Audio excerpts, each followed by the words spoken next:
welcome to the Meech Show podcast, Guidelines to Get Up Off the Sidelines. Welcome, welcome, welcome. I am so excited. I'm smiling so hard because I'm so excited. I'm so excited for the guest I have today. Formerly known as the Box Truck Prince. We're calling him Demetreus B only today because we're not boxing him in. Welcome. Welcome. Thank you for having me. Thank you for coming. Absolutely. Okay, so your level of expertise here. My somewhat semi-professional expertise. You're somewhat semi-professional. You give so many people advice, though. You help so many people get started in your field. Okay, so tell us a little bit about what you do. Man, well, I'm pretty much just a serial entrepreneur. I do a lot of different things. I got a car dealership.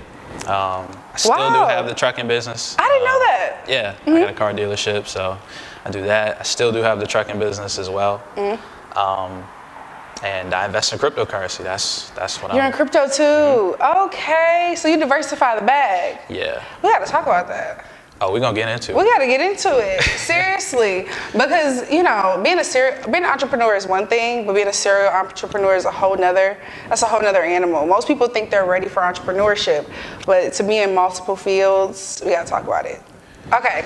Okay, so what first led you to entrepreneurship? Like, where'd you first get that first taste of entrepreneurship? Honestly, it was selling cookies in high school. Really? Yeah, that's what got me started. I was like... So you was a cookie guy. You was like, what you selling? I sold the most out of everybody else. Oh, like those fundraisers? Okay, I know what you're talking about. Yeah. I thought you meant like, you know how kids would like sell snacks from like the store? That one hot Cheeto guy in school? Nah, I wasn't that guy. But no, the fundraisers, that's what kind of got me started. But I've always had like an entrepreneurial spirit ever since I was young. So yeah. And I always knew that I wanted to do something outside of the norm, you know? Yeah. So have you ever worked like a regular job? I have worked a regular job. My last job was actually a couple years ago. I was a security guard at a... Really? Yeah, at like this corporate place. So... What did that inspire you? Like, I gotta get my own corporate place. Yeah. Well, I just recently graduated college. I got my associate's degree in cybersecurity. And I saw how kind of like the corporate setting kind of operated, because I was a security guard. So I've been doing security for probably about like 4 years, I'd say. Okay. And that just kind of exposed me to the corporate environment, and I knew I didn't want to do that. You didn't like it? I didn't like it. Yeah. So I could feel that. Corporate America it's not for everybody. It's not for everybody. That's what I say. Yeah. I'll say that. As a person in corporate America, I can say it's not for everybody, and to get a little taste of it. Okay, so why box trucks? Is that where you started? Was that your first company? What was your first business? I've had probably 10 different businesses. Really? Okay, what was your first business? What was the first one? The first one, it was actually washing cars. Okay. Yeah, that was the first one. Like a mobile? Yeah, actually we kind of had a small house that we worked out of. It was me and a friend of mine, but that kind of went up in smoke because we both just kind of fell off. Yeah. And then maybe about a year later, we tried to do it again. Actually, I had quit my security job. And we had got a location. We had worked out a business deal with this guy who owned this hand car wash. And I was actually managing the hand car wash at one point in time. But yeah, I've had probably like 10 different businesses. I did not know this about you. Yeah.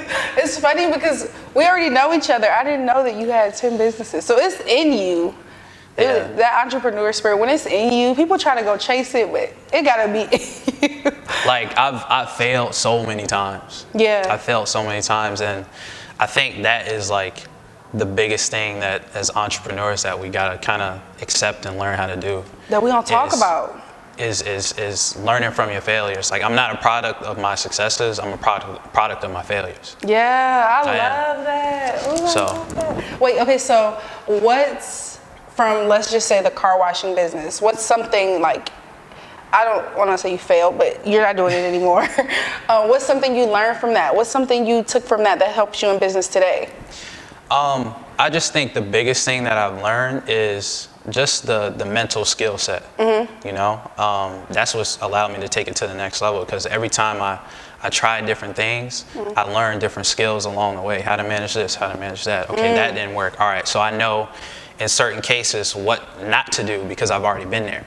So that's been the biggest factors for me. People are afraid to like fail forward like that. People are so afraid of failure that it freezes them in place. They won't even try. They won't even try. And in my opinion, like it's more riskier for me not to take risks. Come on. Than it is to actually take risks. Exactly. Because at least if I take risks, that's calculated, of course.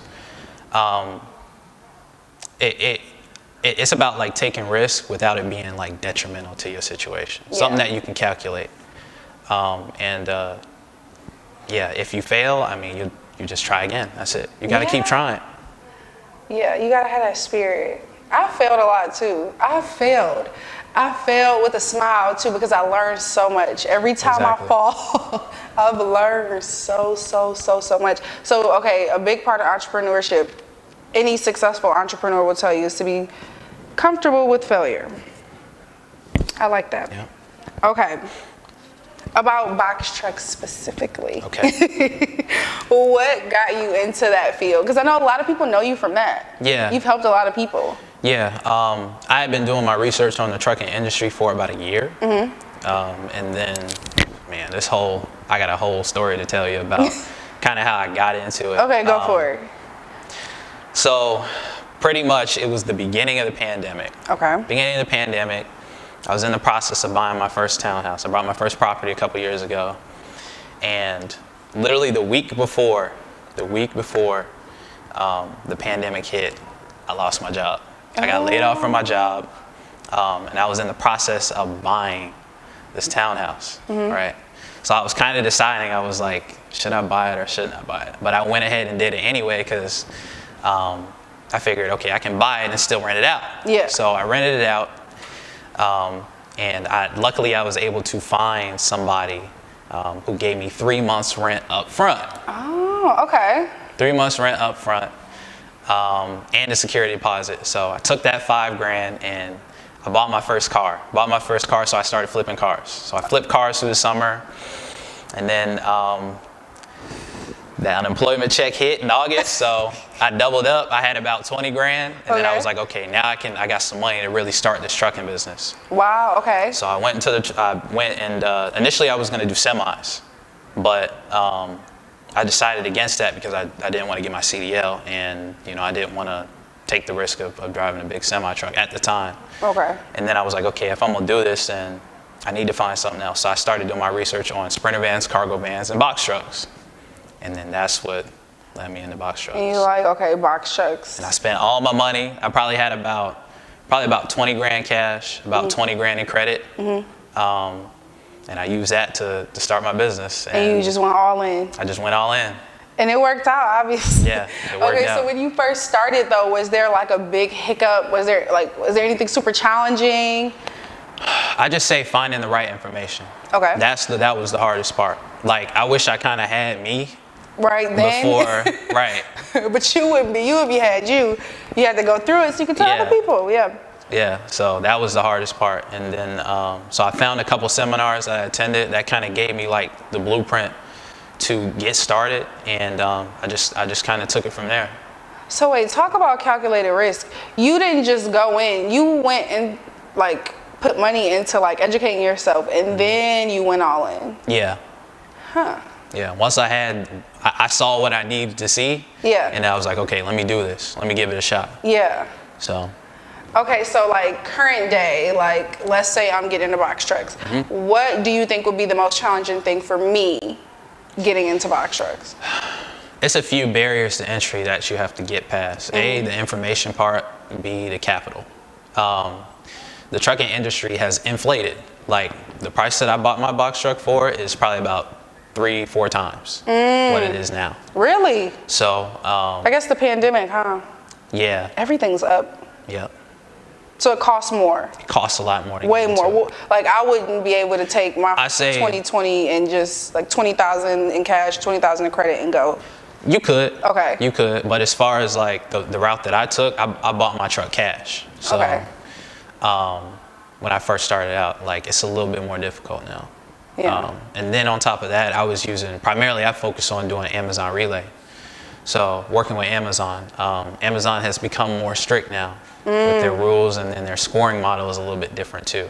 As a carrier, you get a performance score. So based off this performance score is the amount of, like, let's just call them good loads, you know, that you can get.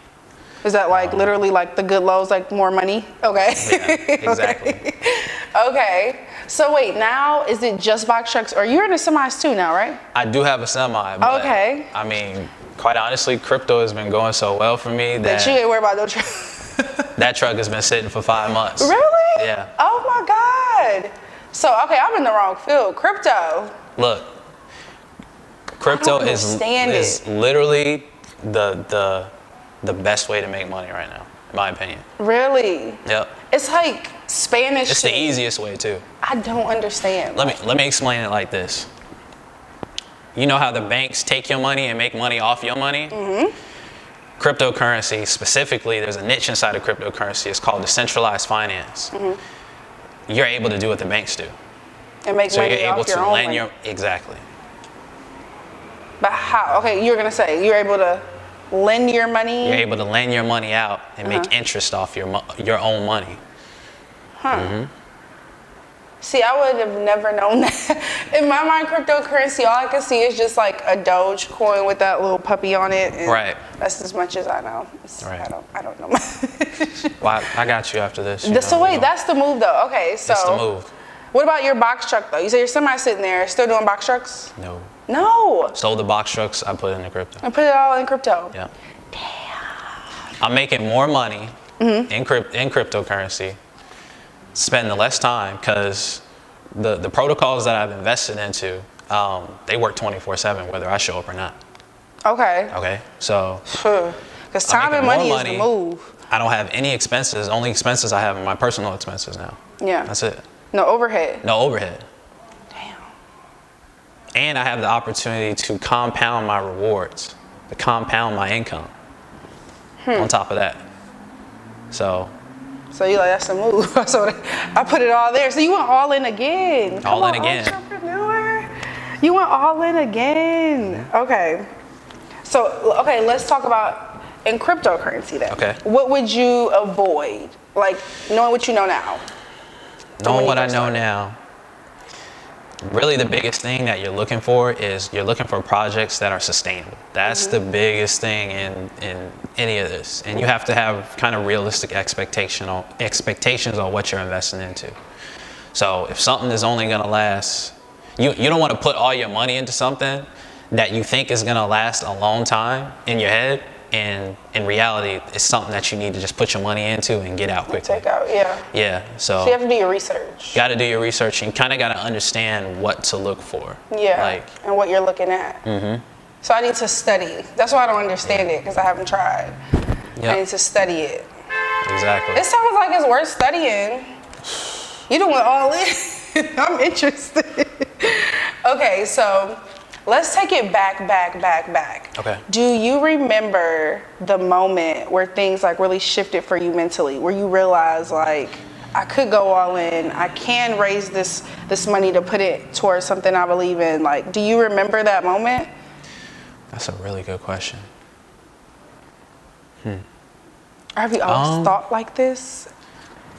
No, I mean, I don't think I've always thought like this. I just think now that I have, it's like, because I built up that skill set before in the past, it's like now when I see opportunities, I'm like, okay, like I can do this. Yeah. And that's, yeah. And you can better discern opportunity. Exactly. Huh? Yeah.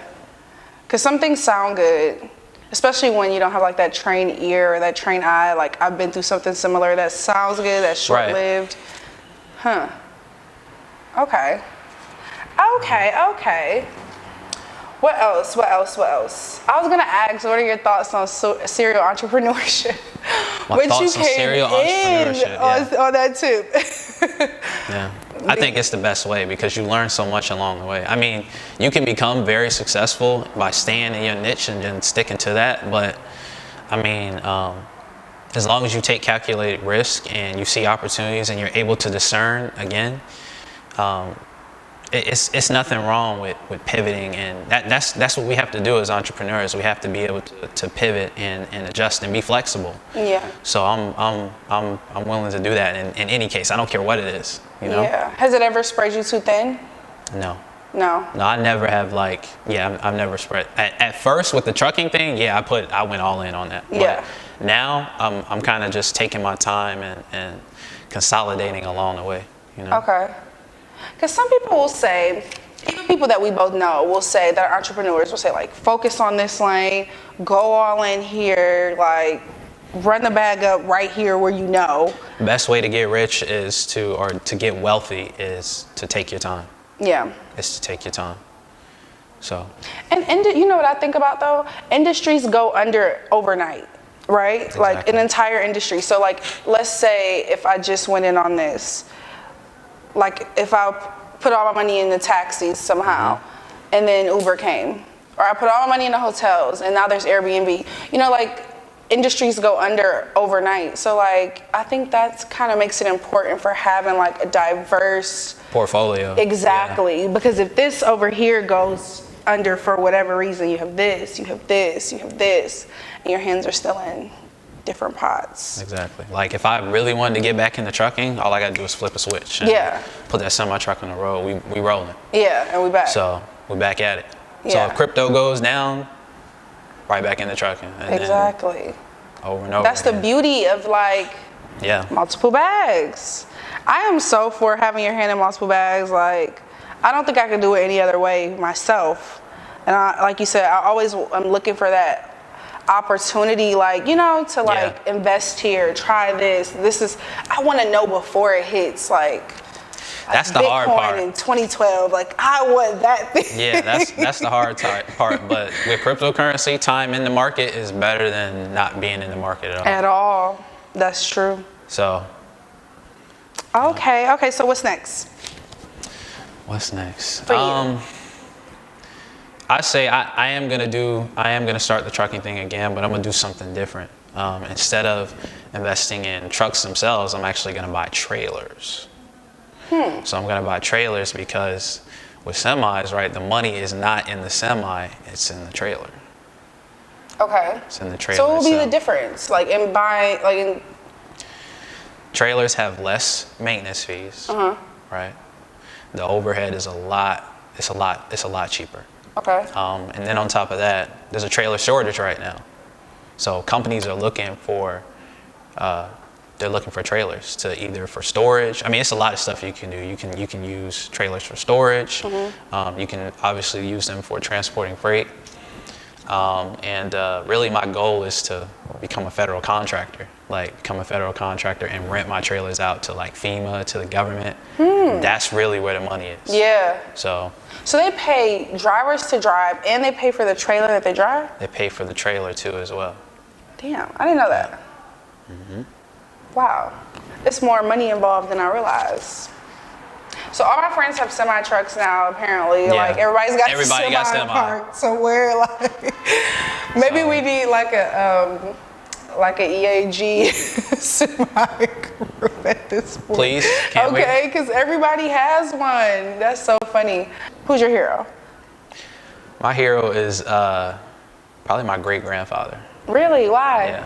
Yeah. My great grandfather was born in rural Mississippi. Okay. And this is back in like the 1920s. Okay. He passed away in the early 2000s. Rest in peace. But he literally got all of his family members out of rural Mississippi and brought them up to Ohio so they could have a better life. I mean, this man worked in the steel mill for 43 years, shoveling coal for 43 years straight. Wow. And he was a custodian at like the local community center. Yeah, but so much wisdom probably, right? Yeah, he was amazing. I'm thankful I had a chance to meet him, and just keeping that in mind, like that kind of sets the framework for why I do what I do. Because this man shoveled 43 years. Where you come from, right? Okay, 43 years of coal just so I could be here today. You think I'm gonna not take advantage of that, Come on. like, Wow, I love that. I'd be wasting his efforts if I did. If I didn't. And for the people before him and around him that stood the test of time just for me to be here today. Yeah. Like, if I don't live up to my potential, like, what am I doing? Yeah. You know? And you're already their wildest dreams, though. You are your ancestors' Oh. wildest dreams. You're the thing that they thought of, that they wished for, that they hoped for, that they worked for. That's what you embody now. Thank you. And that's so powerful. My granny is my mother's mother. She's 91. Wow. I know, right? And she's still here. She's still in her right mind. She's in Detroit, but she's from Mississippi. She's from Clarksdale. Rural, okay? Nothing but a tree and a stop sign. Yeah. My granny's from Mississippi, little sweet old lady, sweetest woman I've ever met in my life. Demetreus, like my angel on earth. Oh my God. And she pushes me forward because she, like the things that I'm doing, she couldn't even think of. Yeah. It was the same thing. Just take care of the kids. Just make it out. Just make it to where there's a better opportunity. Just, and like, wow, we have to do it, right? We got to do it for them and the ones that come after us because they deserve it. Huh? Yeah. Our people have been through enough, So how come we can't be the ones to flip this whole thing around? It's just we gotta think differently. Yeah. We gotta think differently and we gotta move differently. And I kind of use this as an indicator too. I kind of bring things to my circle and things that I'm trying and trying to do differently. Yeah. And I usually get a lot of times like, whoa, like, why would you do that? Like, why don't you stick to this? That's kind of an indicator to me, like, all right, I need to keep going with this. Yeah. Because if they not seeing like what I'm seeing, then I know I'm on the right track. Okay. So. Wow. So what do you want your legacy to look like? Oh man. Like, you're gone, let's say you're gone, but like, how do you want to be remembered? I haven't really thought about it like that. Really? Yeah, I haven't really thought. I'd say for my legacy, I just want people to realize that you can do anything that you put your mind to. At the end of the day, don't let your situation or don't let what you've been through or your social or mental constraints at the time keep you from becoming what you want to be. I mean, life is basically what you can create your own reality at the end of the day. Yeah. So that's what I want people to look at when they see me. When they see you. Yeah. Did you always know you could create your own reality? Yeah. You always knew that? I always knew that. Yeah. I didn't always know that. I was addicted to video games. Like you can this whole thing is a video game to me. Huh. Is that Like, what video games do to the kids? They realized that early on? Yeah. I had no idea. Yep. I knew that my reality was different than what I wanted for myself as a kid. I grew up in the hood. I grew up in Detroit, East Side, like very much nothing, But I knew my life would be different, but I didn't know that I could change it. Right. When I figured out I could change it, everything shifted. Instantly. I didn't know though. Yeah, so I like to let that be known as well. Yeah, you can change it all. You can change anything you want to. In a moment, it's like, it doesn't, I mean, not to say that you'll have everything in one snap. Yeah. But shifting your mindset. Shifting your mindset, because when your mindset affects your decision making. Yeah. How you think about things, what you constantly think about. I'm in a place now where all I do is just pretty much think. That's it. I'm thinking all the time, okay, what can I do? But because of my thoughts, that's what is leading me towards my goals. Yeah. What about your habits? Have your habits changed as you become more successful? Quite honestly, I don't really think so. I'm still the same person. Yeah. I just think the biggest thing is, again, my decision making. Yeah. And and the risks that I'm willing to take. So it's kind of a method to my madness, I guess. But It is. yeah. Okay, wait, but so what about routine? Routine? Are you a routine person or are you like more sporadic? Nah, I'm definitely more sporadic. Yeah. I kind of just go with what my intuition tells me. Okay. That's really about it. You're more Would intuitive. I like to be in a routine? Yeah. Sounds good. Sounds good. Shout out to y'all that can actually do that. Get in a routine. Yeah, You're not straight routine. on routine kind of thing. Yeah, I want to be. I'm like, I'm a hybrid. You're a hybrid? Yeah, I'm like routine in some things, very much sporadic in others. I need both. You need both? I need spontaneity and I need routine to feel grounded. If I don't have both, then I feel crazy. If it's too much routine, it's boring. If it's too much spontaneous, my anxiety is through the roof. I need to know what is next, what is that. I don't even know if that makes sense to be a hybrid. It makes sense. It makes sense. I'm more like on the spontaneous side. Yeah, like I need lists. I always have a planner and dates and to-do lists and calendars. Like my life is a big to-do list. Wow. I wish I could be like that. I can only hope to aspire to-do to list. be like that. You become a slave to to-do lists. Everything is just. Do it. It's in here. If everything was up here, my memory, no. I have to write it down. I have to work with my memory. I have the memory of like a 60-year-old person.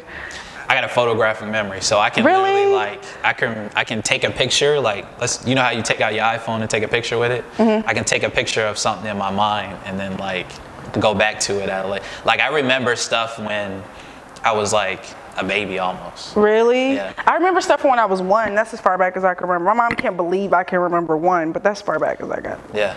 Does that make my memory photographic? Did you do well in school? How were your grades? Yeah. I mean, they were okay, but when I actually tried, I got straight A's. Okay. That's the crazy part. But you had to care. I didn't care. I didn't really care like that. I cared so much. I cared so much. Like I was like the girl that cried if she got a B. Wow. Oh my God. The first B, you would have thought like somebody broke my little heart. I cried so much. Okay. Then after that first B. I will say this. I did go to military school, so that definitely You went to military school? Yeah, I went to military school for 2 years. So that definitely like helped me with like discipline. I was just gonna say that. Yeah. You could probably make a bed like nobody else. About a quarter. Wait. So what? Military school? What's that like? Was it high school? Yes. Okay. Yeah, it was high school. It was intense. I didn't like it when I was going through it. Yeah. But of course. Quite honestly, like without that school, I wouldn't be able to do anything that. Yeah. Yeah. Most people lack discipline. Yeah. Like. And I meet up with some of the guys I went to school with, and like we're all kind of the same way. Like I eat real fast. Like we all got this skill set from that.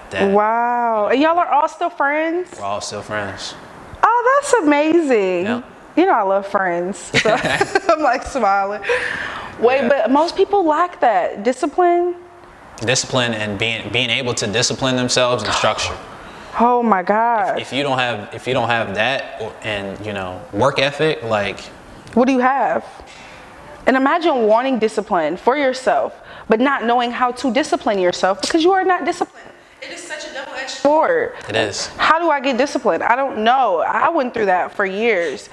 Like I was in my early 20s and I wanted to be disciplined so bad. Like I wanted to like do the thing I said I would do and follow through and it was so hard to get there, It was hard. It took me years. I had to teach myself something I didn't know. Yeah, it's something that you definitely have to learn. Yeah. For sure. It's not something that, yeah, it's definitely something that you learn and you only learn it from your environment. That's the truth. And there was no discipline around me. There was no discipline around me especially in my early 20s adult life. There was no discipline.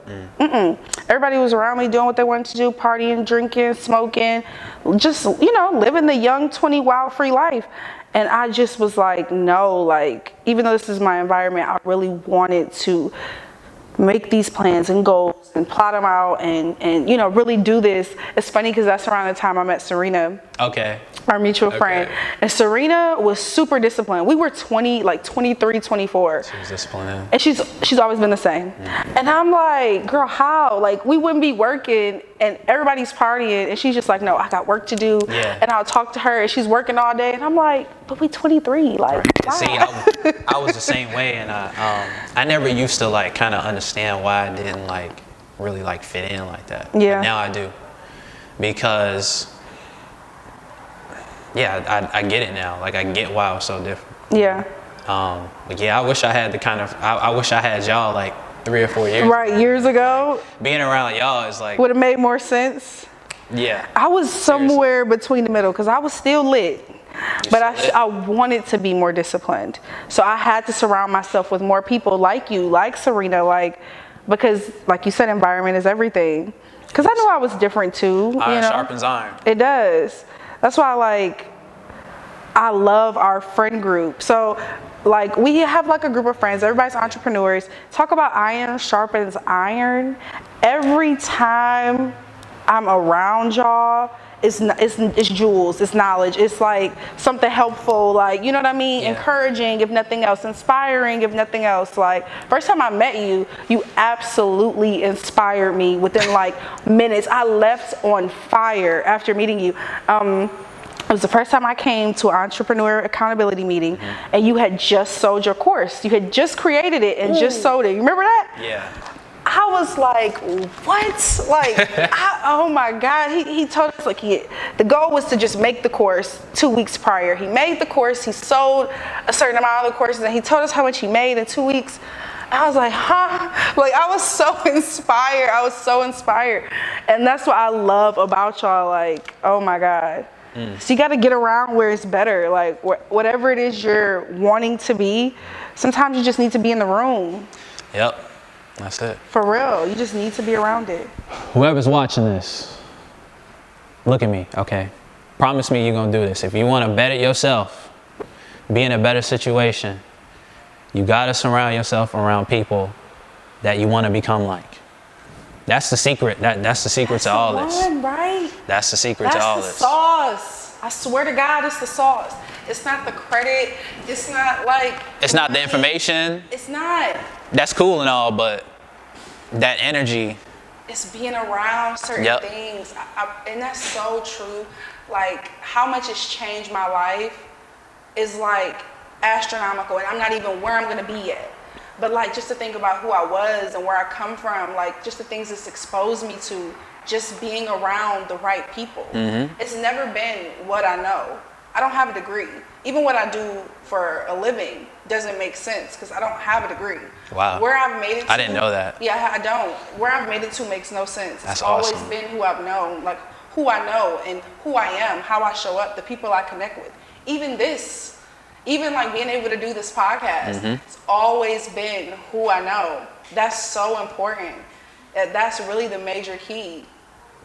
Is to get around where it's better and be okay with switching environment. Be okay with letting things and people fall off. They're going to fall off anyway. They're going to fall off, right? If you're doing what you're supposed to, they're going to fall off. Yeah. No matter what you do. That kind of hurts though, sometimes. Because some people you just take. Some people you just you want to and I agree with you on that because I'm that kind of person. If I invite you into my life, it's kind of hard for me to let you go. But I mean, a lot of people have just kind of let themselves go, unfortunately. Yeah. And I'm still trying to cling on to it, but nah, that's not how this works. You gotta make peace with it, right? It is what it is. You gotta make peace with it. They can't come, even though you really want them to. I've had that happen to me a lot. There's some people you couldn't tell me they were not going with me where I'm going next, but they're not. And it's okay. That don't mean I'm not going. I'm going. Look, one thing about it is I'm going, but they're not, and that's okay. Yeah. Your tribe will be there. The people you need, the people, they'll all be there. That's the major key. I'm making that a meme. Okay, here. Okay, put it on a t-shirt, man. Put it on the t-shirt. I'll give you credit. Okay, cool. So tell them where they can find you. Where can we find you?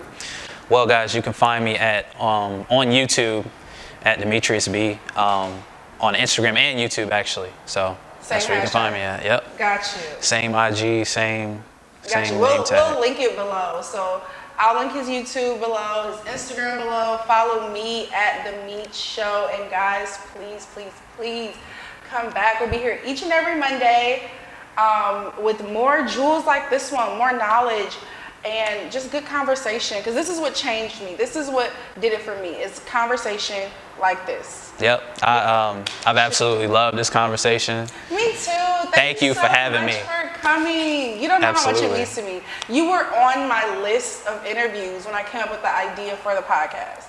And so how it all played out that you end up coming here is so dope because you were on the list when I came up with the idea. So yeah, thank you for having me. Thank you for coming. Thank you guys for watching. Click like, click subscribe because we'll be back. And we'll see you next time.